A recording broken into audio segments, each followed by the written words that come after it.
Assalamualaikum warahmatullahi wabarakatuh. Halo semuanya. Pada kesempatan kali ini, kami akan membahas topik tentang konseling individual dan konseling kelompok, yang mana itu akan dibagi menjadi 4 subbab. Yang pertama ada makna konseling kelompok dan konseling individual. Yang kedua ada faktor terapeutik konseling kelompok. Yang ketiga ada klien konseling kelompok, dan yang keempat ada model konseling kelompok berbasis propetik. Nah, sebelum melanjut ke materi itu, perkenalkan terlebih dahulu, saya Isyana Nur Mawadah bersama dua rekan saya. Yang pertama ada Mbak Emma Julia. Hai Mbak Emma. Dan juga ada Mbak Nida Nur Hafiza. Halo Mbak Nida. Dan langsung saja, untuk pembacaan materi yang pertama akan disampaikan oleh Mbak Emma Julia. Kepadanya dipersilahkan.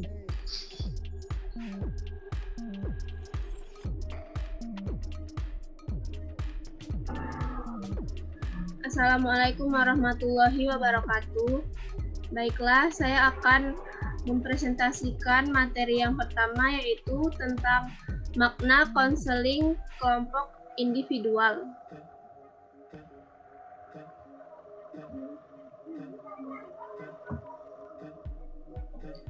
Konseling individual adalah proses pemberian bantuan yang dilakukan melalui wawancara konselor kepada konseli yang sedang mengalami suatu masalah dan bermuara pada teratasinya masalah yang dihadapi klien.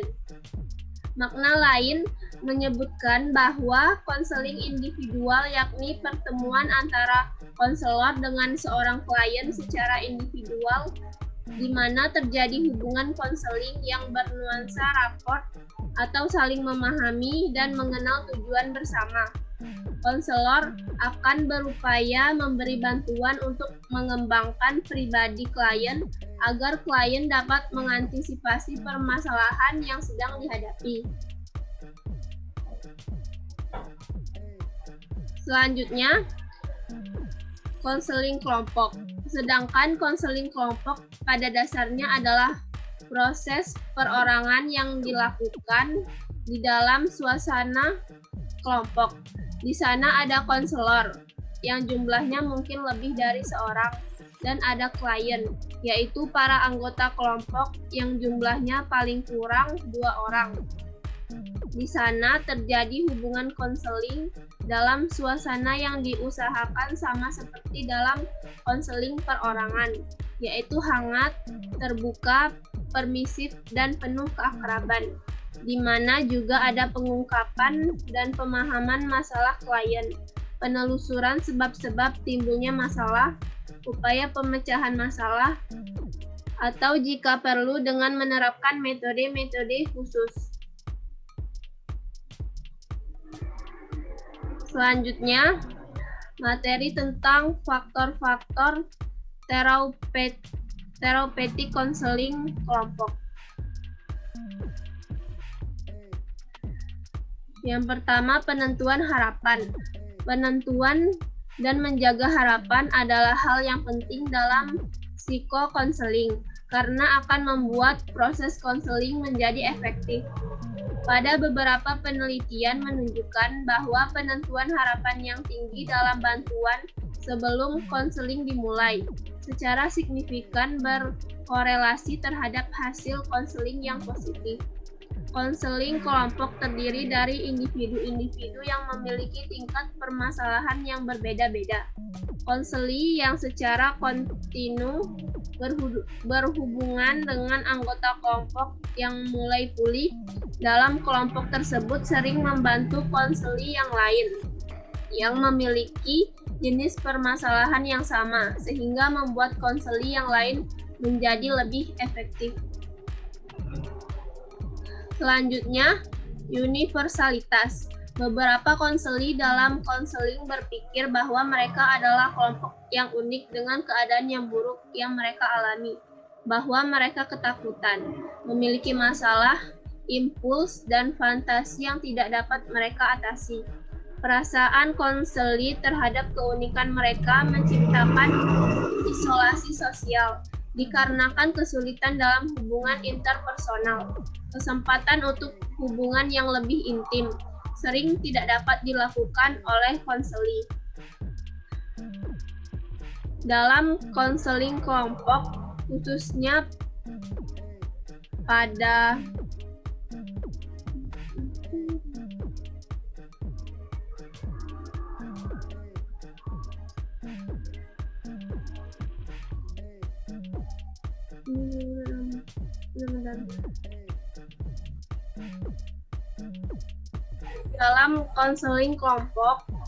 khususnya pada awal konseling, perasaan konseli atas keunikannya merupakan sumber masalah.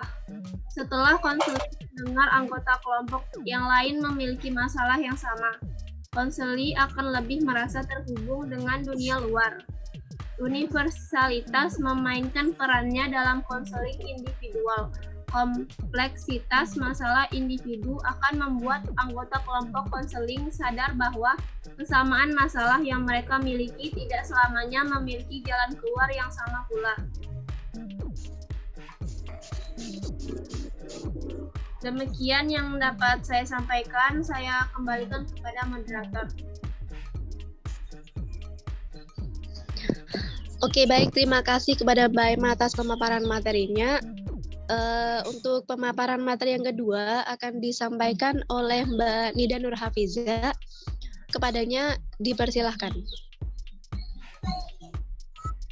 Assalamualaikum warahmatullahi wabarakatuh. Di sini saya akan melanjutkan mengenai faktor-faktor terapeutik konseling kelompok. C. Menyampaikan informasi. Dari seluruh informasi umum yang disampaikan tentang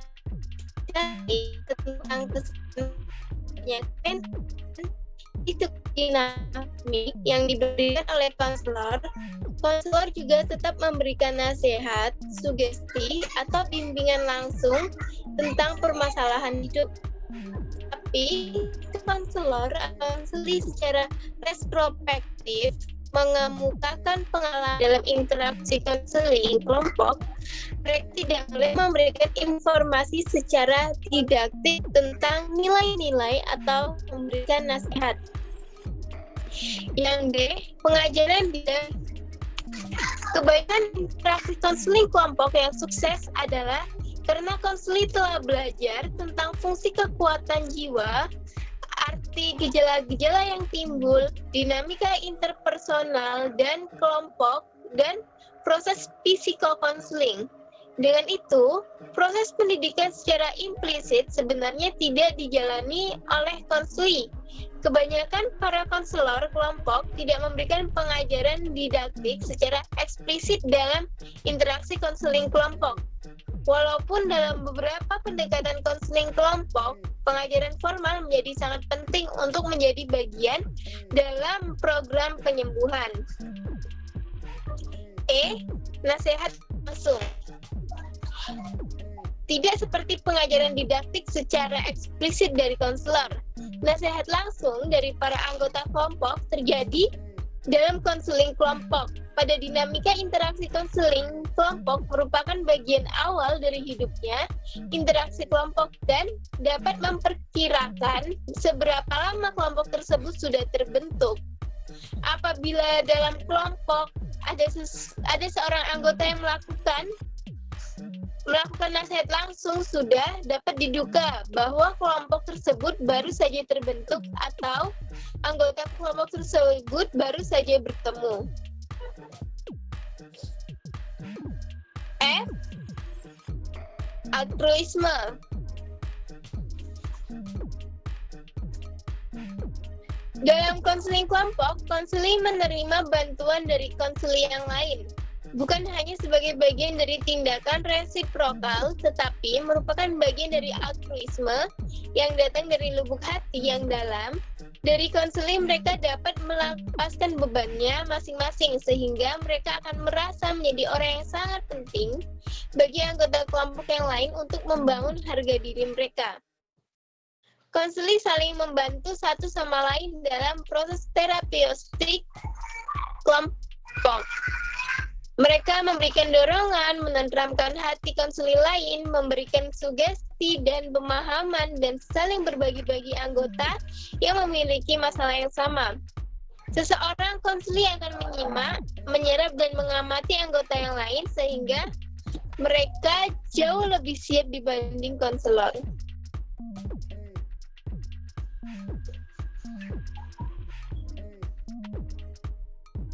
Selanjutnya, G. Rekapitulasi korektif dari keutamaan famili kelompok. Konseling yang masuk dalam konseling kelompok dengan latar belakang ketidakpuasan yang tinggi dalam kelompok yang sangat penting yaitu sebagai anggota kelompok dalam keluarga. Kelompok ini biasanya melibatkan orang tua dalam konselingnya. Salah satu interaksinya antara pemimpin dan anggota kelompoknya. Mungkin sekali mereka berinteraksi juga dengan orang tua dalam kelompok tersebut memberi masukan atau kemungkinan-kemungkinan rekapitulatif. Konseling lain memberikan interpretasi yang penting terhadap anggota kelompok yang lain yang memiliki masalah yang sudah mengendap lama dan akar permasalahan sudah sangat dalam pada awal interaksinya dengan orang tua atau saudara kandungnya.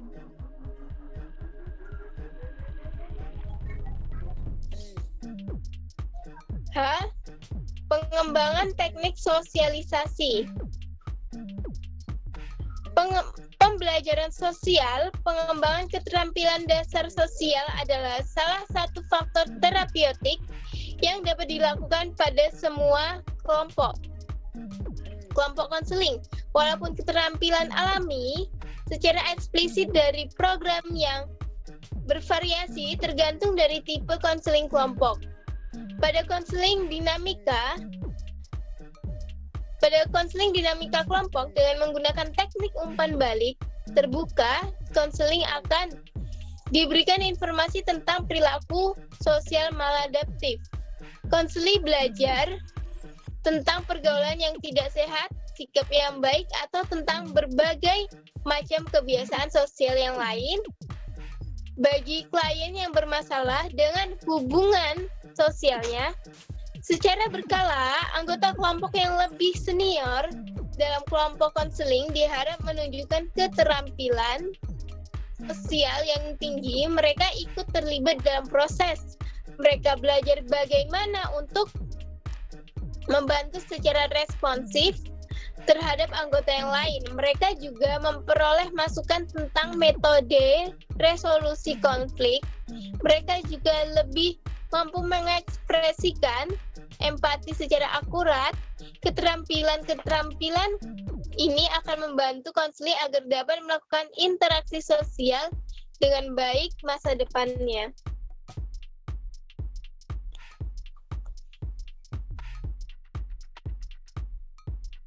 Yang ketiga, klien konseling kelompok.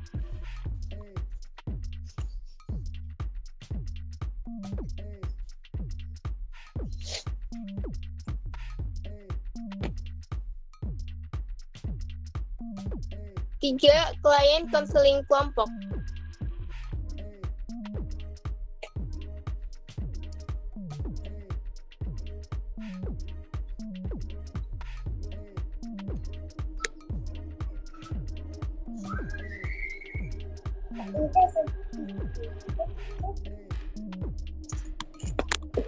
Ya, ulang ya. Nah, itu tadi pembacaan materi yang kedua oleh Mbak Nida Nur Hafiza. Dan untuk pembacaan materi yang ketiga mengenai klien konseling kelompok akan dibacakan oleh saya sendiri. Langsung saja, ada karakteristik klien yang cocok mengikuti konseling kelompok. Yang pertama, klien yang merasa bahwa mereka perlu berbagi sesuatu dengan orang lain di mana mereka dapat membicarakan tentang kebimbangan dalam nilai hidup dan masalah yang dihadapi. Terus yang kedua ada klien yang memerlukan dukungan dari teman senasib sehingga dapat saling mengerti.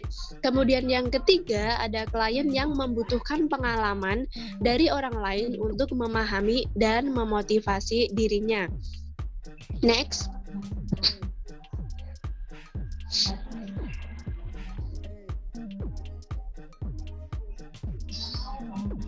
Lanjut Mbak Emma.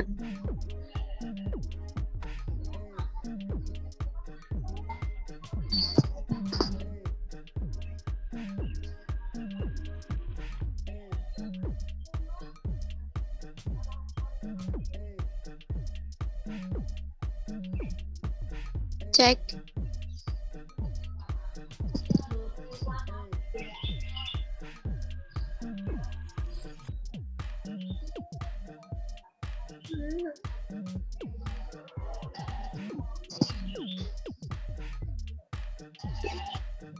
Belum sih. Ya Allah.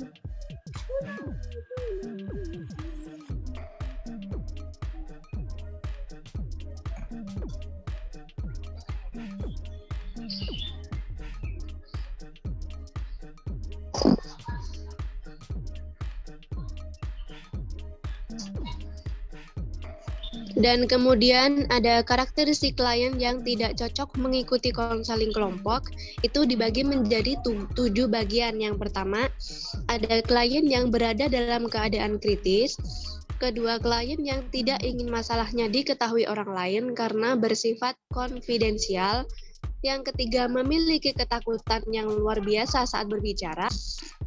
Keempat,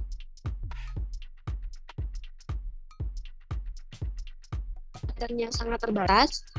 Keenam, ada klien yang mengalami penyimpangan seksual. Dan yang terakhir, ada klien yang membutuhkan perhatian yang sangat besar. Selanjutnya,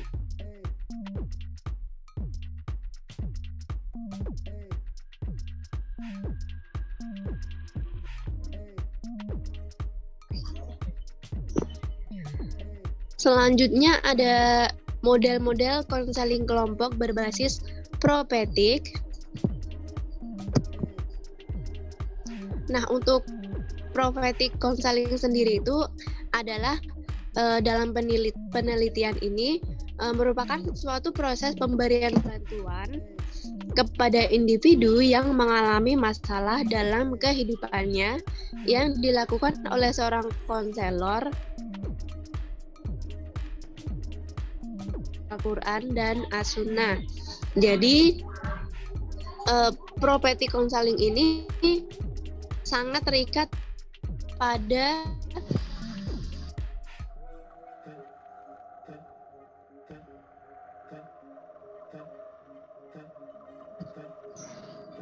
saya ulangi. Jadi propetik konseling ini sangat terikat oleh Al-Quran dan Sunnah Nabi. Kemudian Gestalt Prophetic atau biasa disebut dengan GPRO lahir dari hasil evaluasi dan pengembangan terhadap konsep dan praktik terapi Gestalt Fredrik Espers. Pendekatan bimbingan dan konseling GPRO merupakan best practice pendekatan bimbingan dan konseling sofistik dengan merekonstruksi konsep, praktik, dan media layanan bimbingan dan konseling sehingga sejalan dengan tujuan pendidikan Islam. Nah, konsep GPRO ini dikenal dengan istilah kesadaran penuh, kontak penuh, dan dukungan penuh. GPRO menggunakan strategi bimbingan dan konseling, baik kelompok maupun individual. Nah, strategi bimbingan kelompok dilakukan dalam bentuk small group untuk memberikan layanan dasar pada semua konseling sebagai awal terapi dengan menggunakan pendekatan permainan kartu SDB.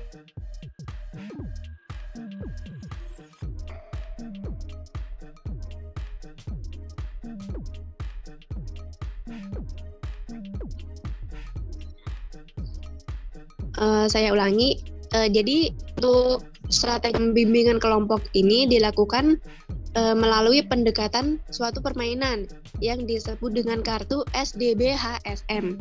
Kartu SDB-HSM ini merupakan media GPRO yang berisi 6 slogan, yaitu S, siapakah Anda? D, dari mana Anda berasal? B. Berada di mana Anda saat ini? H. Hendak kemana tujuan Anda? S. Sedang apa Anda saat ini? Dan M. Manfaat apa yang Anda peroleh? Selanjutnya, next Mbak Emma.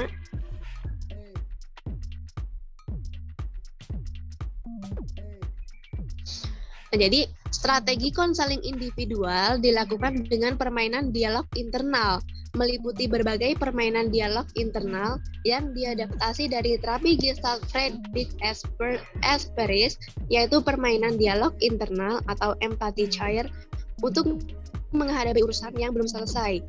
Teknik saya memikul tanggung jawab. Teknik saya memiliki suatu rahasia. Dan bolehkah saya memberimu suatu teknik bermain proyeksi, teknik